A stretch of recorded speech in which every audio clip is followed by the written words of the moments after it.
worth, I think, maybe about $1,500 at the time after an initial crash. And I said, no, look, it's been very volatile, it crashed already, probably there's nothing there. But I gave them as a task to complete the course, to present to me data of Bitcoin, because it was the only one like this. And they were very, very optimistic, and I was still not convinced, right? Although I gave them good grades, I think, for the effort. And I guess now some of these much younger than me people are very wealthy, and I still need to go to my 9 to 6 job at the Astana financial services, right? So, yeah, it is like to be here.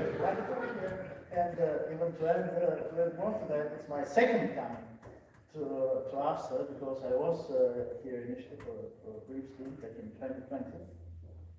And returning to the second part of the question, the AFSA journey in digital finance, I joined here as a director of strategy for a few months, and then the pandemic made that really short. But even back at the time, there was already a very well functioning, I think, sandbox, the Fintech lab, which still exists to this day, and it was established together with the establishment of the AIFC, and it was stationed at the regulator AFSA, which impressed me greatly, because again, back 4 or 5 years ago, it was already an established practice to get innovation cards to sandboxes, but not so well developed in many markets. And at AFSA, here in AIFC already, there was a functioning Fintech sandbox with quite a few participants there.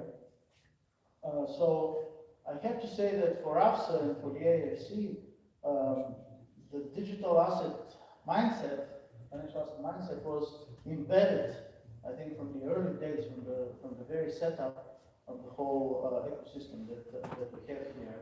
And it's very good that it was done, right?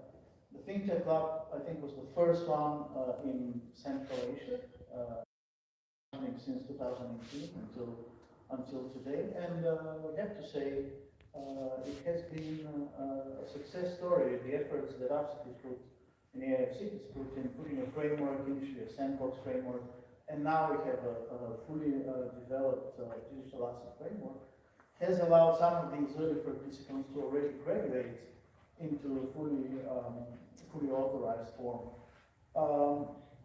Some of the global companies, crypto exchanges that entered 2 or 3 years ago, like Binance and Bybit, they have already also, since September last year, could move to a fully authorized form. So we have seen at AFSA this openness to digital asset bearing a true fruition. And now that we have a fully licensed players, the challenge, of course, is the next stage to bring a wider audience of Kazakhstan retail and institutional and corporate players also to participate in this regulated framework that AFSA has created over the years. But as a regulator, now that I'm in charge of, after the long and winding road, starting to say, now that I'm in charge of the market infrastructure of also alternative assets, as we call it, in addition to the traditional, the AIFC stock exchange and the NTF that is also licensed here, but also the crypto exchanges that we have. We cannot neglect anymore, and I am now a believer, I'm a convert, if you want to say, that digital assets will play a bigger and wider role, converging maybe, or complementing, but I think actually converging more and more with the traditional financial markets that we've had over the past couple of centuries. Thank you. And you won't love me saying this, but I'm glad that you didn't listen to your students so you could join us today. Reece, Ripple has built its thesis on the idea that cross-border payments can be better enabled with digital assets and now stablecoins in general. Do you really believe the current system is in that much need of improvement? Can it see that much improvement? And what role does Ripple hope to play within the wider digital assets ecosystem? Look, I think when we look at current cross-border infrastructure, essentially it's running off technology kind of built in the 70s, which hasn't really evolved too much, and actually it's quite difficult to kind of change those legacy systems. My background before joining Ripple, I've been at Ripple 7 years. I spent 10 plus years in deliverable FX, so serving corporate entities who were looking for importing, send money across border. And I can tell you there was nothing more uncomfortable than receiving a call from one of my key customers asking me where their $10 million transaction was that they'd sent to China for their goods that were sitting on a dock for 2 days. And from my side, I had nothing to tell them. All I could tell them was that the transaction had been sent, and I'm hoping it will get there soon before he rings me back. The reality is there's such a high percentage of payments that fail. If you're in the UK and you're sending a US dollar payment to China, that payment is going via the US, via a corresponding banking network, which adds an extra layer, actually adds an extra charge, actually, adds an element of complexity because you could get further requests for information along the way, which ultimately reduces the time it takes for it to, increases the time it takes for that payment to receive that. And then at any point, the payment could fail.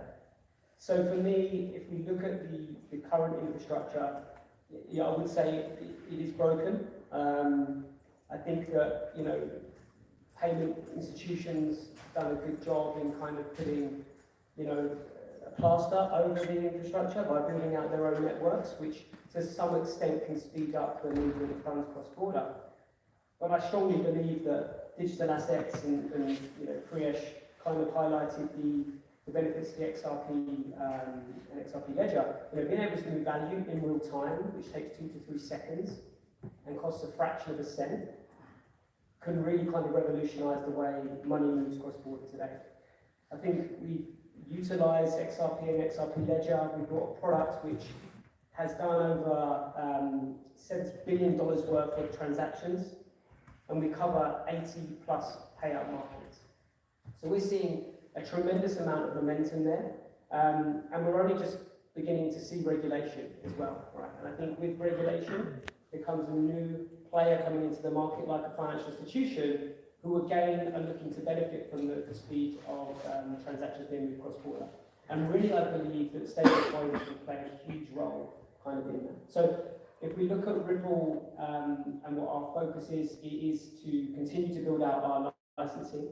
It's to continue to serve some of the largest banks globally from an infrastructure perspective. Now that could be for cross-border payments, it could be for stablecoin settlement, and then on the XRP ledger side, it could be developing on the XRP ledger for their own stablecoins and issuance, because again, they can benefit. If they don't want to utilize a USD-backed stablecoin, they can still benefit from this technology by having their own natively created stablecoin in that sense.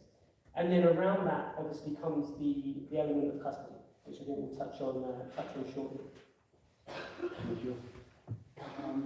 Vladimir, going back to the long and winding road and looking at AFSA's digital asset regulation journey, it's been around 1 year and 3 months since the rulebook came out. How do you assess the ecosystem today? You said that there are some entities that have graduated out of the sandbox, and what were some lessons learned? Where do you see this sort of ecosystem going into? Yes, indeed. It's been more than a year now that we have the digital rulebook, and it was a lot of effort put into that before it came to fruition. A lot of, as usual here, a lot of public consultations before it's been now official. I think the biggest benefit, of course, that it provided is clarity and structure to the participants, while keeping again the mindset that we are here jurisdiction by choice, right? So we have to be robust in our regulations and supervision, but we have to be flexible enough to attract our participants so that they really like to be in Astana rather than other financial centers around the world, which they can easily do if they want. So it's still, we can say it's still a bit early days. 1 year is not a long period of time, but definitely there has been an increase in the volume of transactions. There's been an increase in again in the number of participants, number of clients, and I guess also the mere fact that we are here and talking about it means that it serves its purpose by attracting also global investors and global leaders in the industry. The lessons learned, I think we can focus on two directions. First, we have to be adaptable in our frameworks and in our regulations because the environment is changing so fast. The technologies are also evolving, so we have to be adaptable as well. And nothing is set in stone. So if something is working fine, if something is not working, if it is a bottleneck, or was working but not anymore, so we have to take corrective measures there. And second, and it goes hand in hand with the first actually, is to collaborate with the industry. Our doors are open at all times. We do provide the opportunity for regular meetings, one-on-one or with the whole sector sometimes. We just a few weeks ago one with essentially all the crypto exchanges graduated in front of sandbox to hear about their concerns and try to take it to the next level. So this dialogue, I think, is instrumental as well for us as regulators in the space that we're in the AIFC. Thank you. Reece, going back to, and we've touched on this, institutional adoption and